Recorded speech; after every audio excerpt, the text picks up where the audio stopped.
你可能聽過 Lim Report，買樓前通常都會睇嘅官方報告，但係其實仲有一份好實用、好多人都未必知道嘅文件，叫做 Property File 物業檔案。簡單啲講 ，Property File 咧就好似呢間屋嘅成長記錄簿，或者叫做健康檢查表。入邊有啲關鍵嘅信息喺 Lim Report 入邊都未必會寫㗎。咩叫 Property File？就係同市議會有關，記錄呢間物業由以前到依家嘅各種圖紙、申請、檢查記錄，通通都可以揾到。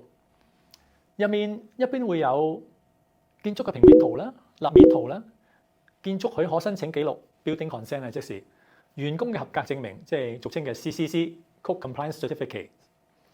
市議會實地檢查嘅記錄、驗屋嘅備註，有時仲會有啲前業主留低嘅技術性文件、維修説明啊咁。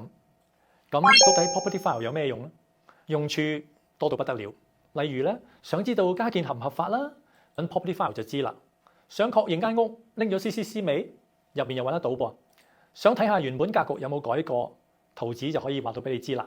裝修前揾唔到水管電線圖，可能入邊都可以幫到你手。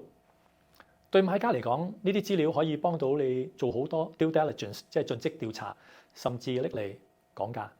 Ricky 嘅小貼士 ，Property File 咧係要自己向市議會申請㗎，地產公司係唔會提供嘅。價錢又唔貴噃，100幾十就得啦，幾日時間。同 Lim Report 報告唔同 ，Property File 咧係一份最詳盡嘅記錄，有圖、有文字、有文件、有備註。唔知道點申請，拎到 PDF 又唔識點睇圖，點樣揾重點？唔使擔心，我哋 Harcourts Ricky 嘅團隊好熟悉呢份檔案，可以幫到你。係用最淺白嘅解釋、重點資訊，揾出有冇違規嘅風險，睇清楚間屋有冇啲過往嘅問題。唔好只係睇得順眼就中意，而係要睇得明晒先至安心。